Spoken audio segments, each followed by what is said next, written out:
Hello and welcome back to my channel. My name is Ali and today I will be taking you through all the books I read in September. Fully aware it's now the middle of October, however, here we are. Let's do a September wrap up.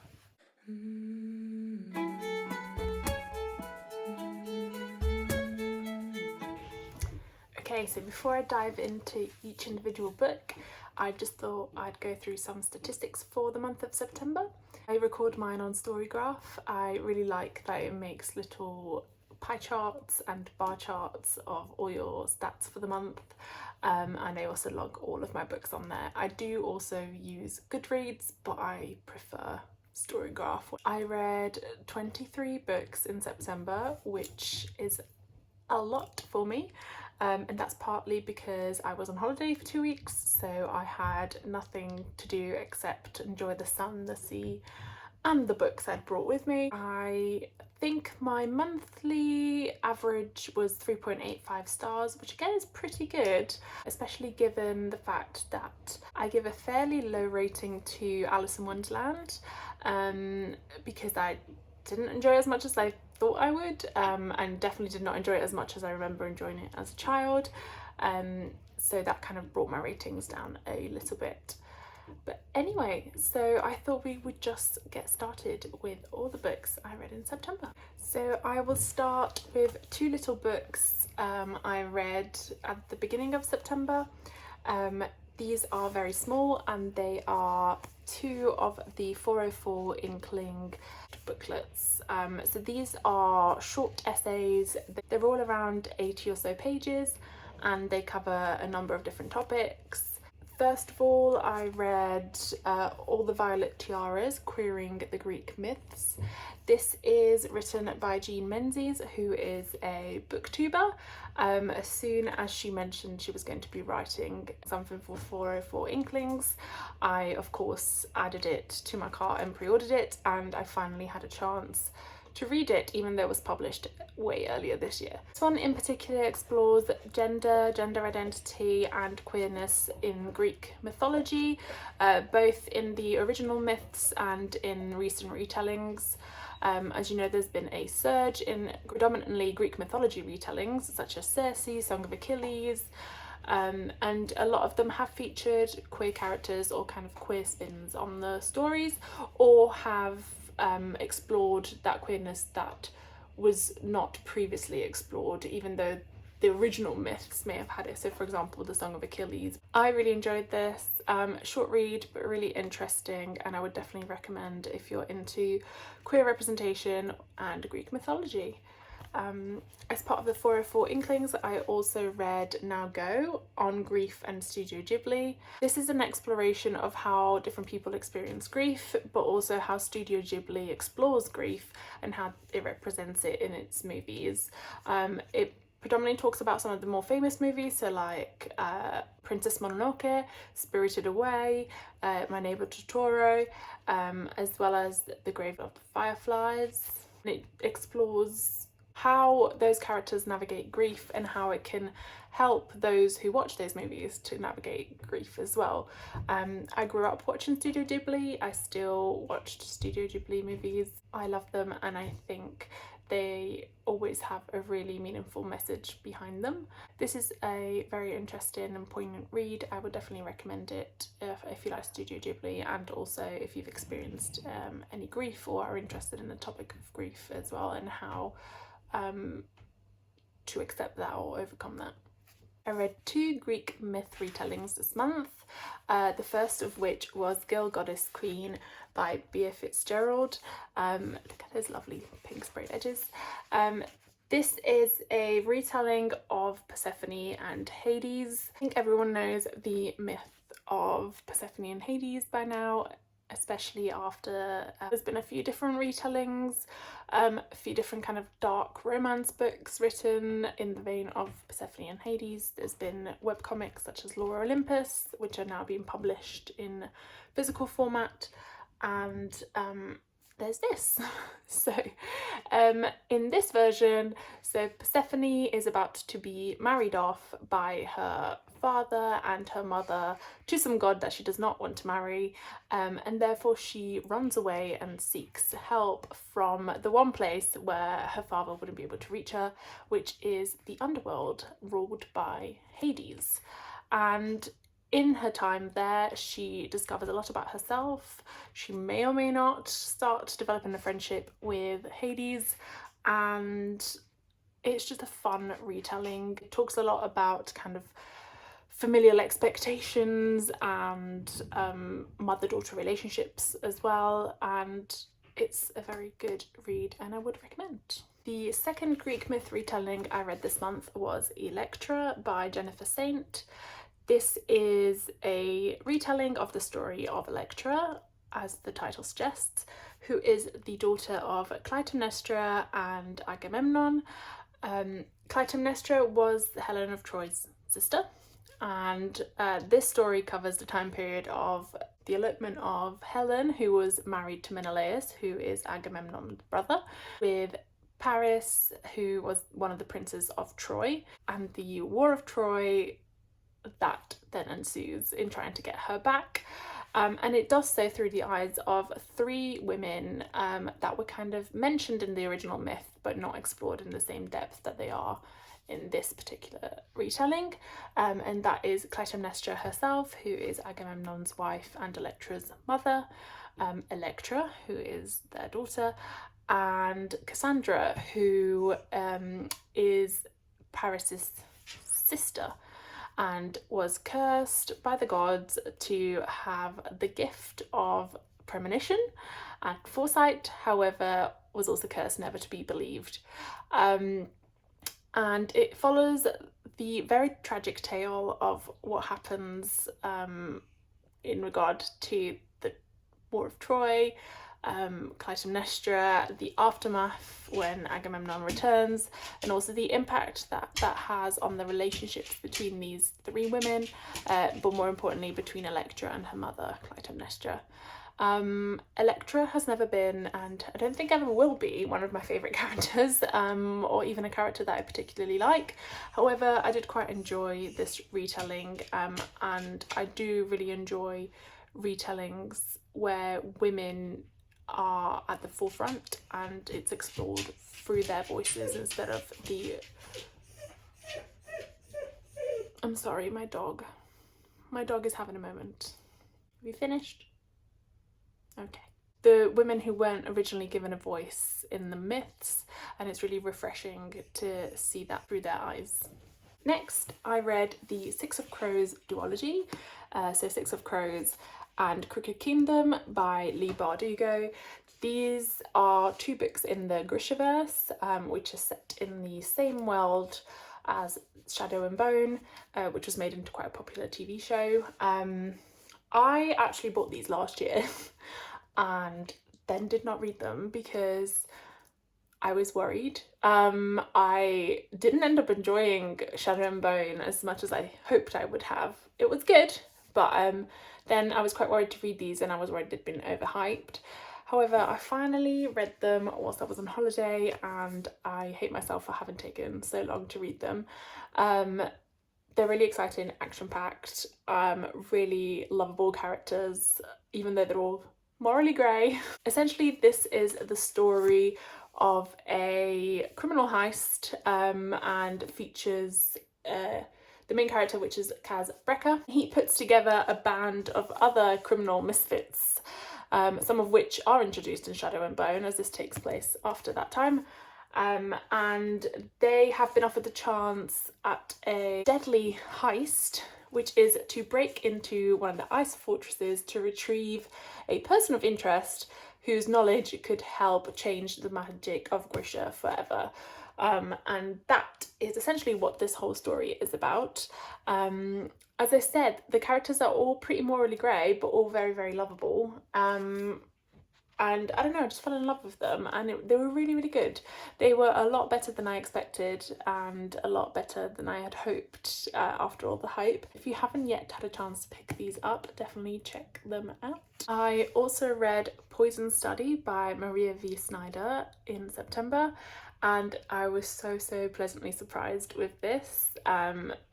I have already picked up books 2 and 3, as you can see in my previous video, and I'm super excited to continue on with this series, really hoping it stays as strong as this first book. So I actually went into Waterstones looking for a summer romance to take on holiday with me, but the bookseller recommended this as her favourite book, knowing that I'd mentioned that fantasy was probably one of my favourite genres, and I'm glad I just went for it and picked it up, even though it wasn't what I was necessarily looking for at the time. I loved it. I love the romance, I love the storyline. There's an element of what I will hope to be found family, and I liked the setting of the world as well. So this follows Yelena, who has been arrested and is due to be executed for murdering the son of a general. However, there is a law in place which states that when the commander's poison taster dies, the next person due to be executed is offered a job, and that just so happens to be Yelena.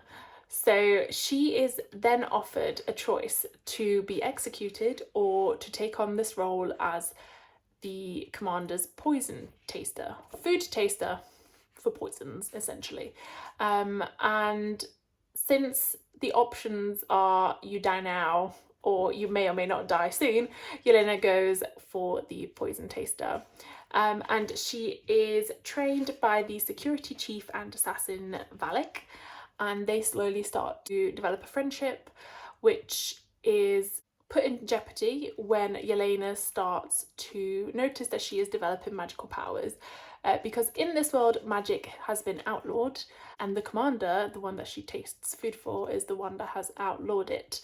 So it makes for a very interesting story. I've only read book 1, but I'm very much going to continue on with this series, and I'm really hoping it's going to be one of my new favourite series. No pressure, no pressure. I also read 2 Korean translated fictions in the month of September. The first being The Delegate Dream Department Store.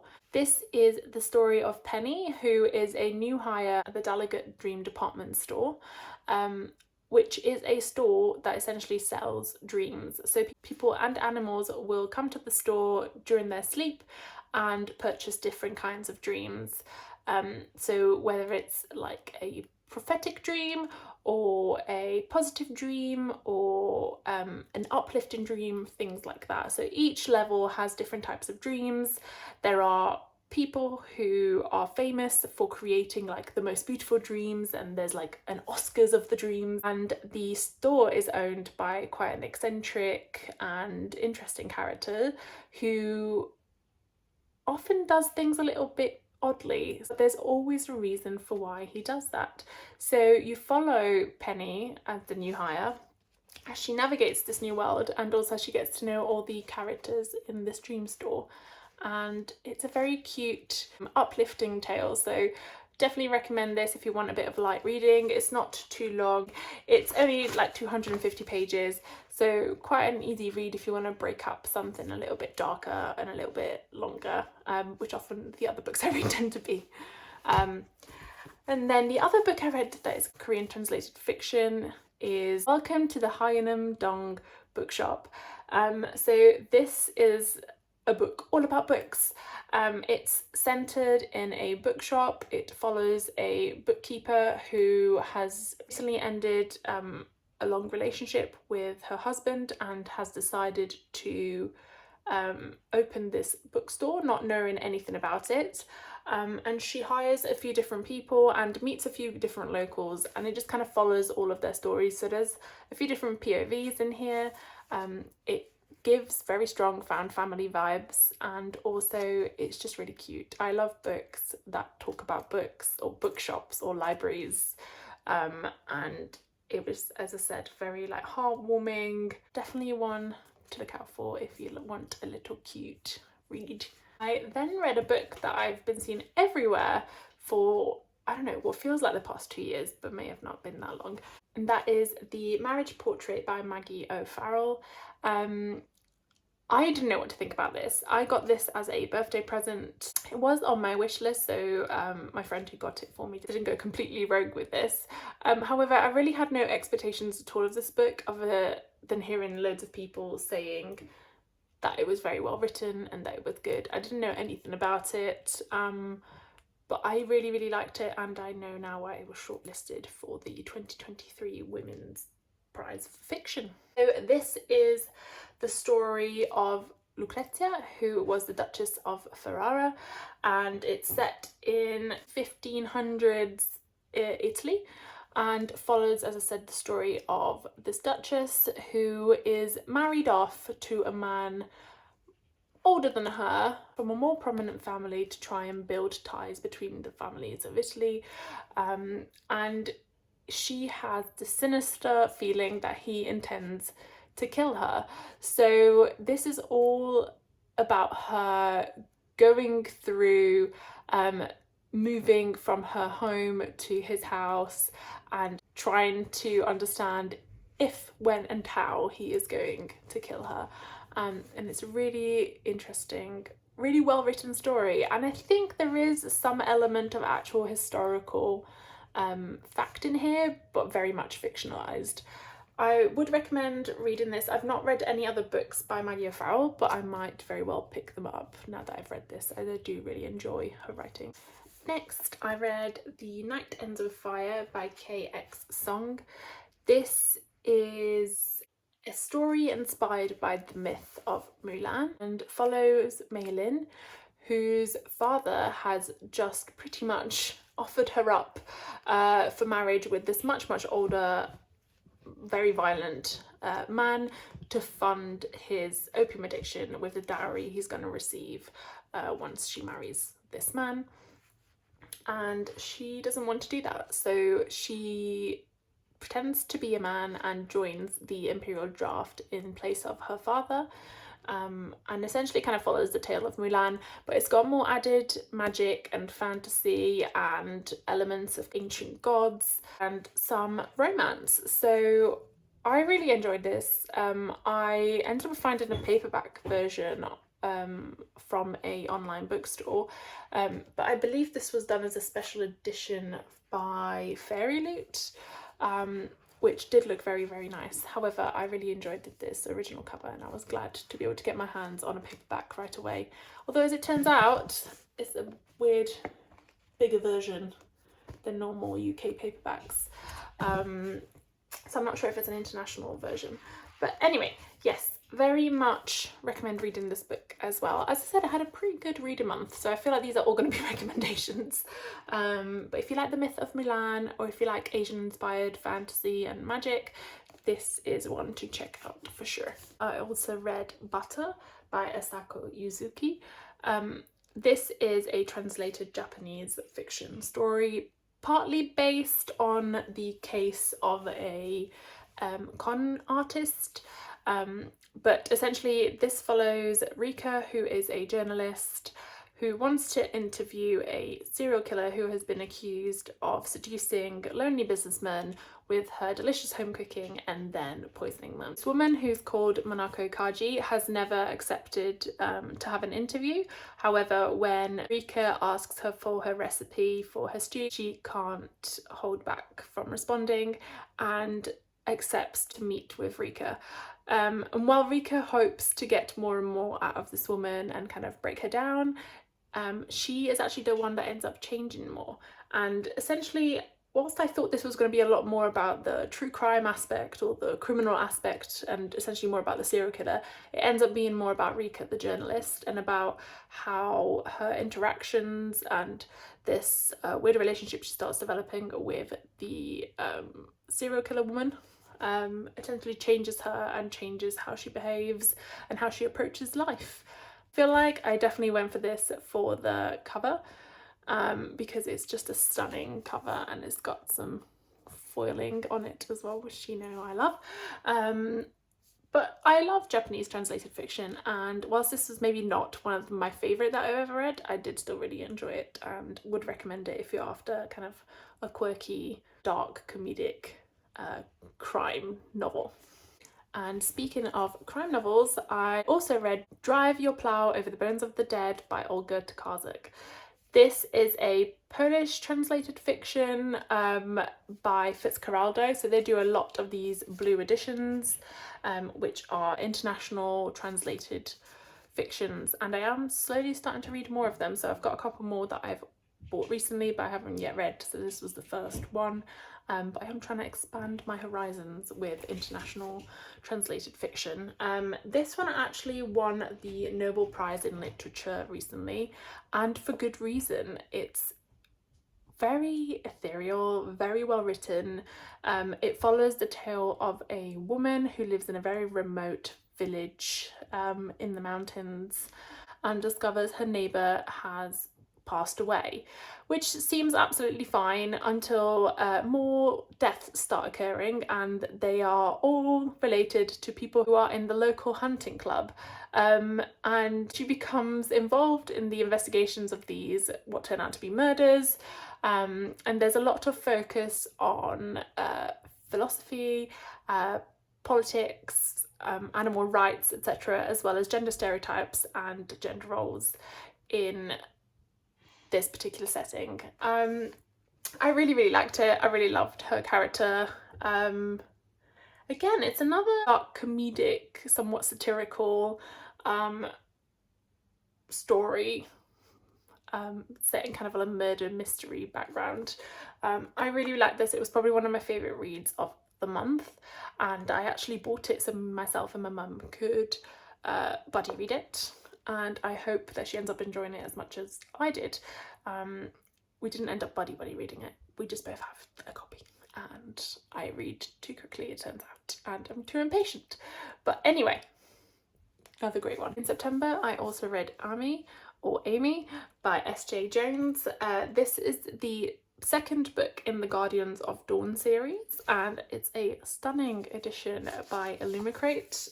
I got the first one in a subscription box, so then when this one was released I had to get it because it's just beautiful. The first book is called Zara, and it follows the character called Zara, who lives in a world where magic has been banned and she has magical powers and has to hide them. She then meets a character that I won't spoil, but anyway, she meets a character who is quite important in this realm, and together they start to try and save the world from these monsters, essentially. And this is book 2. And if you've ever heard of Sailor Moon or watched Sailor Moon, it's kind of, and I'm pretty sure the author has said this, rooted in this idea of kind of guardians who come into these powers and slowly find each other. So I think by this book we've met 3 of them, and hopefully the series continues and we meet them all. But really fun series. There's a lot of like jokey passages, etc., and it's just fun. It's not like too serious. If you want to read an Asian inspired fantasy that has taken some inspiration from Sailor Moon, definitely check out the Guardians of the Dawn series. I also read The Island of Sea Women by Lisa C. I have been wanting to read this ever since it was published. I have been obsessed with picking this up. I find the Jeju traditions of women diving very interesting, and this is a book all about them. So this follows the tale of 2 women who meet each other in childhood. They come from very different backgrounds, but throughout the decades they build up a very close relationship, a very close friendship, and we follow them throughout the decades across the Japanese colonialism of Korea in the 30s, the Second World War in the 40s, and then the Korean War. And even though they have this very close relationship, some of the choices that they make and the way that their lives continue to develop start pushing them apart until there is a breaking point. And this is essentially a bit of a, I wouldn't say it's a family saga because it does mainly follow those 2 main characters. However, it's got that same sort of followed throughout the decades vibe of a family saga, and I really liked it. It was really sad, really heartbreaking, but also really interesting, and also really interesting from the aspect of learning more about this group of women in the Jeju Island region of Korea, who traditionally support their families by diving in the ocean and harvesting seaweed and sea life, etc. Really good read, and again, one of my favourites of the month. I also read Cursed Bread by Sophie Mackintosh. I read The Water Cure a couple of years ago and really enjoyed it. It was very like atmospheric and ethereal and odd and weird, and had high hopes for this one as well. However, unfortunately, this was probably not one of my favourite reads of the month. I liked the writing, but I didn't enjoy the plot very much. I don't even know if it really has a plot in the way that I would describe a plot. It's definitely more vibes than plot, this book. But essentially it's set in 1950s France in a small rural village, and follows these 4 people. 2 are outsiders and 2 are from the village, as they develop these relationships between each other. And then also weird things start happening, like animals start dying, and then people start going a little bit crazy, and there seems to be like this curse on the village and nobody really understands why. So I don't know, maybe this is one for you. Was probably not one for me, but might be worth a look. And back to the tale of me looking for a romance to take on holiday with me, we have the rule book. As I've mentioned before, I'm not a huge romance reader, contemporary romance reader. I often tend to find them a little bit boring. I don't like insta love. I find them cringy. I don't like pet names. So I always am disappointed by contemporary romance reads. However, I went to the Waterstones and I was like, please, I really, really want to read a cutesy, summery romance whilst on holiday, and the bookseller recommended the rule book. I believe this is actually the second in kind of an interconnected series. I think the first one is called The Cheat Sheet, but I haven't read that one yet, by Sarah Adams. And this follows the story of Nora and Derek. So Nora is a sports agent and Derek is a NFL star who is coming back from injury. She is assigned to become his sports agent and try and get him back post rehabilitation. The only issue is that they are college sweethearts and they did not end on the best of terms. Derek essentially agrees for Nora to be his agent, but he will try and make her life as hard as he possibly can. This is, I wouldn't say enemies to lover, but like not friends to lovers slash second chance romance. It's very cute, very summery. Actually really ended up enjoying this. I like the friendship group in it as well. It's not just about the 2 main characters, and it's not overly cringy, which is always a bonus. Next, I read a book by one of my favourite authors, which is Somewhere Beyond the Sea by TJ Klune. This is a sequel to The House in the Cerulean Sea, which follows the story of Linus, who is a essentially social worker, who is assigned to this house on an island where these magical slash dangerous children live, with their head teacher Arthur. Without spoiling too much, essentially that follows kind of that situation. This is the sequel. Look at those beautiful edges. Sorry, I got distracted, but I got the independent bookshop version from an indie bookstore and it's just beautiful. This follows on from that story but focuses predominantly on Arthur's past, and he is kind of like the lead character in this tale. I love anything that TJ Klune writes. I love how he writes found family. All of his books have an element of found family and I really enjoy that. It's probably one of my favourite tropes.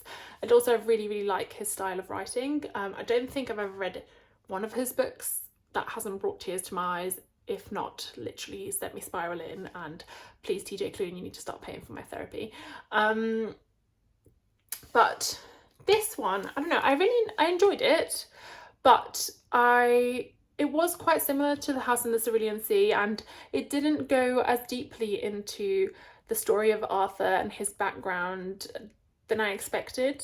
So whilst I liked it, it was a little bit disappointing, I'd say, just because I've been waiting for this for such a long time.